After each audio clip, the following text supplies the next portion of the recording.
Y vamos a tratar de entender, vamos a pedir ayuda para entender lo que está pasando en Oriente Medio. Lo hemos intentado a lo largo de todos estos casi 2 meses ya, interpretar los movimientos de unos de otros, cómo impacta geopolíticamente, cómo impacta en la economía global, cómo impacta en la Argentina el conflicto de Medio Oriente, que todos los días entrega una novedad y además contradictoria respecto de la posición anterior de unos y otros. Es bastante raro, difícil de entender. Para hablar de ello está aquí con nosotros, ha aceptado amablemente nuestra invitación, el doctor Said Shaya, que es director del Núcleo de Estudios de Medio Oriente, profesor de la Universidad Austral y de la Universidad de La Plata. Bienvenido, gracias por aceptar la invitación. Muchas gracias por la invitación. Vos escuchabas cómo lo planteaba. Es bastante difícil de entender, primero porque hay intereses económicos, políticos, cuestiones ancestralmente religiosas, en una fuerte colisión, en una zona convulsionada. ¿Cómo hay que entender este conflicto en este momento? Te diría en primer lugar que es muy importante entender que el conflicto no se trata de un conflicto religioso. Es decir, lo religioso ingresa al conflicto dentro de la matriz, pero no es el determinante. No es el detonante del problema. Si lo planteamos en ese punto, terminamos cayendo en una suerte de lucha civilizatoria que no se resuelve sin la aniquilación del otro, y por lo menos de mi postura personal me niego a pensar que eso es posible, ¿no? Sí, claramente lo religioso juega un factor muy importante desde lo narrativo, desde lo unitivo a nivel social, sin duda es un factor. Pero acá estamos fundamentalmente frente a un problema, me parece que tiene que ver mucho más con lo geopolítico, la política de los recursos, etc. ¿Impacta lo religioso en la situación interna de los países en conflicto? Bueno, sin duda, como te decía, digamos, es un factor que aglutina, que aglomera a la sociedad en general, como característica general dentro de la región. Lo religioso genera comunidad, ¿no? De una forma mucho más fuerte, mucho más potente que lo que sucede aquí en Occidente. No sé, quizás sea mucho más gráfico explicarlo de este modo, ¿no? En Occidente hay como una gran dicotomía, ¿no? Tradicionalmente uno puede decir entre la izquierda y la derecha, ¿no? Es como la gran dicotomía política de Occidente. Bueno, en Medio Oriente es distinta la lógica. La lógica es, ¿debe la religión dominar el Estado o debe el Estado dominar a la religión? Es una fractura diferente la que se produce, pero ya desde ese punto de vista, en una región donde hay fuerte presencia de minorías, lo religioso le da su identidad a los diferentes grupos que habitan la región. Hay una pelea muy fuerte por el manejo del estrecho. Sí. En ese estrecho pasa gran parte del petróleo que abastece a economías que no son las de Estados Unidos. No. Con lo cual Irán, en un primer momento que ordenó el cierre del estrecho, termina generándole hasta un negocio, podríamos decir, a Estados Unidos, que termina por cerrarlo y perjudicando economías como la japonesa, como la china y la europea en mayor medida. No hacia la norteamericana, que está respondiendo bastante bien en cuanto a la bolsa y en cuanto al valor del combustible dentro de su propio país. En esto no está buscando tal vez Estados Unidos tener mayor competitividad económica y lo genera a partir de esta guerra en Medio Oriente. Puede ser una forma que busque, digamos, pero me parece que la lucha central ahí es el hecho de que Irán presenta las características de un Estado más bien díscolo en una región donde tradicionalmente Estados Unidos es el que setea las reglas, ¿no? Las reglas mínimas dentro de la región. Entonces, por eso vemos, por ejemplo, a China queriendo restablecer de alguna manera el equilibrio en la región y haciendo esfuerzos para generar canales de diálogo, mientras que lo que busca Estados Unidos es el aislamiento de Irán, ¿no? Ahí podríamos decir que de alguna forma las problemáticas globales son como una caja de resonancia dentro de la región. ¿Hay una disputa económica? Sí, hay una disputa económica. Pero de fondo también está el hecho de que es un territorio central para los intereses en general, ¿no? Para el desarrollo no solamente de los Estados Unidos, sino también de China y el resto del mundo. No nos olvidemos que por ahí también pasa la nueva ruta de la seda, ¿no? Mi impresión es que Trump tenía programada una visita en el a principios de abril a Beijing, que terminó cancelándola. Mi impresión es que él aspiraba a llevarle, entre comillas, ¿no?, la cabeza del ayatolá en una bandeja, como aquella figura bíblica, y no lo logra, ¿no?, pensando que iba a ser una campaña de corta duración y la suerte puede ser esquiva a veces, ¿no? ¿Cuán importante es para Estados Unidos y sobre todo para Israel neutralizar el plan nuclear iraní? Y si es tan cercana la posibilidad de que ese desarrollo nuclear de Irán lo lleve a obtener un arma de fisión. Todos los países tienen derecho a la producción de energía nuclear y esto está garantizado por el orden internacional. De hecho, nosotros la producimos. ¿Sí? Bien, entonces el tema es cuál es el nivel de enriquecimiento en el cual, digamos, eso se convierte en algo peligroso. Lo que vimos hasta el año pasado, digamos, hasta la guerra que se desató en junio, según las interpretaciones del propio Organismo Internacional de Energía Atómica, los niveles estaban dentro de lo aceptable. Las declaraciones que vimos en los últimos meses de Grossi han sido diferentes, ¿no? Han sido, bueno, ¿quién enriquece tanto uranio que no va a producir el arma nuclear, ¿no?, dando a entender que Irán estaba en condiciones? Lo cierto es que Irán estaba produciendo, digamos, energía nuclear y también tenía capacidad de producción misilística.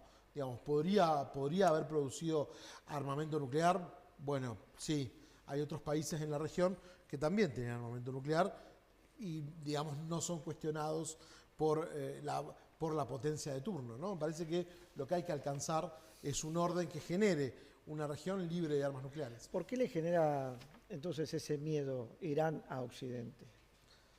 Porque, como te decía al principio, es probablemente el actor que genera una narrativa más fuerte contraria a el dominio o la preponderancia que tiene Estados Unidos en esa región. Entonces, Estados Unidos, más o menos de la década del 50, de Nixon para acá, podemos decir que ha establecido las reglas siempre con competencia. Aparece Nasser en su momento, aparecen los soviéticos también, siempre con alguna competencia, pero de Nixon era vicepresidente para acá, digamos, la región de Medio Oriente quedó bajo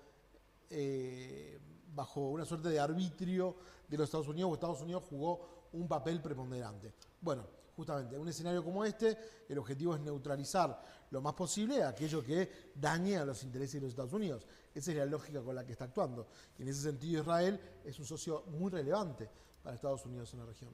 Entonces entiendo que de esa forma actúan de manera coordinada. Dañar los intereses de Estados Unidos en la región, por ejemplo, justifica los ataques que se han reanudado hoy a Emiratos, a Dubái, Abu Dhabi, Sharjah, bombardeado recientemente, ha sucedido en Qatar, ha sucedido en Arabia Saudita. ¿Es pura y exclusivamente para dañar los intereses estadounidenses o es un mensaje a los países árabes de la región? No, mi impresión es que, digamos, este conflicto comienza siendo un ataque en el cual Irán daña los objetivos o las bases de Estados Unidos, pero rápidamente lo que sucede es que se sale de cuajo y comienza también a atacar puntos de interés, no necesariamente únicamente militares. Claro. Y eso ha dañado profundamente la relación de Irán con la región. Creo que la gran pregunta hoy, bueno, creo que surgen muchas grandes preguntas, pero una gran pregunta posible es cómo va a ser Irán para revincularse con una región que, no sé, de la costa de Emiratos a Irán hay 20 minutos en barco, una distancia, es decir, muy corta, ¿no? Bueno, ¿cómo va a ser para volver a reinsertarse de manera pacífica en la región? Esa es una de las grandes dudas que quedan, ¿no? Porque una declaración política agresiva se subsana con una declaración política de amistad. En cambio, un misil, los 10, 15 drones, es diferente. Sí, sí. Por eso creo que ahora Arabia Saudí, por eso creo que ahora los Emiratos lo que están buscando es generar alguna forma de, digamos, de camino hacia un escenario de rearme, sin que eso dependa de Arabia Saudita, con quienes vemos que hay una suerte de están partiendo aguas, ¿no? ¿Cómo Entre termina este Abu Dhabi. conflicto? ¿Cómo lo analizas? Es muy difícil, ¿no? No creo que tengamos a corto plazo un acuerdo de paz que se prolongue definitivo. Si me preguntabas hace un mes, te iba a decir lo mismo que te voy a decir ahora. Creo que vamos a atravesar una sucesión de acuerdos de alto al fuego, me parece, ¿no?, que van a terminar generando breves momentos más o menos extendidos de paz, ¿sí? Pero creo que de acá a un acuerdo a largo plazo estamos muy lejos. Yo pongo como ejemplo, mira, la última vez que hubo una negociación en serio, que fue el acuerdo nuclear que negoció Obama, llevó más de 2 años. Entonces, te diría, la progresión que vamos a tener es, esperemos altos al fuego, alguna escaramuza intermedia, muy parecido a lo que hemos visto en Gaza, ¿no? Sí. Donde no hay un comienzo que tenga una declaración de guerra formal, tampoco hay una finalización. Este es el gran paradigma de los conflictos en el siglo XXI. En lugar de terminar, se van complejizando, ¿no? ¿En qué medida impacta esto en la estabilidad política de una Europa hoy tan complicada, con la mirada puesta al este otra vez y con una Rusia renacida y agresiva en términos militares? Hace poco, dialogando con un legislador alemán que estuvo de visita en Buenos Aires, tuve la oportunidad de hacerle esta misma pregunta, ¿no? Y la respuesta fue muy buena. El futuro de la identidad europea depende en si esto se trata, si Trump es solo un fenómeno o, aunque Trump no esté, esta situación política vino para quedarse en los Estados Unidos, ¿no? Y en función de eso, Europa va a tener que reorganizarse. Me parece que va a tener que pensar una defensa quizá de manera un poco más autónoma, un mundo donde el cual ya no dependa tanto de los Estados Unidos. Pero esa es la gran pregunta. Digamos, en el fondo, Trump es solamente uno más y cuando se vaya Trump habrá un reencauzamiento de esta cuestión, o en realidad se trata de un fenómeno y de una forma de vincularse de Estados Unidos con el resto del mundo que vino para quedarse. Está por verse. Esta tarde das una charla. Hoy a la mañana fue en la hoy fue, Universidad Nacional de San Juan. Muy bien, a sala llena. Agradezco a la gente de la universidad, especialmente del Gabinete de Estudios e Investigaciones de Oriente, las autoridades de la Facultad de Humanidades y Filosofía, que me han recibido muy amablemente. Y tengo una última pregunta. ¿Esto genera ganadores y derrotados o no gana nadie con esta guerra? ¿Cuánto hace que no ves que una guerra no hay alguien que haya dicho soy el vencedor? Esto es un poco retomando lo que le decía antes a tu colega. Estamos en un escenario en el cual, muy propio de este siglo, las guerras ya no se pierden, porque no se ganan únicamente en el terreno, se ganan también en la narrativa. Todos buscan asegurarse. Pero independiente de eso, ¿quién gana? ¿Gana económicamente la industria armamentista? ¿Gana los países productores de petróleo que vuelven a tener valores altísimos? La industria armamentística, sin duda, está ganando como lo que no ganó nunca. Es la que está ganando, ¿no? Creo que en este sentido Estados Unidos ha perdido un poco de su prestigio, viendo que iba a ser una campaña corta y sin embargo la campaña fue de 45 días. Irán ha tenido pérdidas muy importantes del 60% de su PBI anual. Digamos, son cifras muy impactantes que van a pegar muy duro en la economía iraní, sin duda. Una última, muy cortita. En esta reconfiguración de Europa, ¿qué rol juega Alemania? ¿Qué rol juega Alemania? Bueno, Alemania junto con Francia siempre han sido el gran motor de Europa, ¿no? Y sin duda las decisiones sobre el futuro de la región van a pasar. Francia es autónoma desde lo militar y Alemania se convierte en una potencia militar otra vez. El mundo entero está avanzando a un escenario de rearme. Te invito a que de octubre de 2023, cuando comienza la guerra de Gaza, revises los números de los presupuestos de defensa, sí, y vas a ver que tanto en Europa como en Medio Oriente, como también en Oriente en general, los presupuestos están tendiendo a subir. Es decir, yo no te puedo decir que estamos avanzando hacia un conflicto mundial en ciernes, pero sí estamos avanzando hacia un escenario donde hay una previsibilidad de mayor confrontación, y mucho más en Europa, donde tienen a puertas a esta política de Moscú, que de alguna manera fue la que inició este escenario, ¿no?, que vimos en Ucrania, luego tuvimos Israel en Gaza, y ahora estamos en este escenario de Estados Unidos con Irán, donde las regulaciones internacionales y el derecho de guerra, como diría mi abuelita, si te he visto no me acuerdo, ¿no? Ha sido muy interesante conversar contigo, Said. Gracias por aceptar la invitación. Gracias. Un par de minutos nada más y seguimos con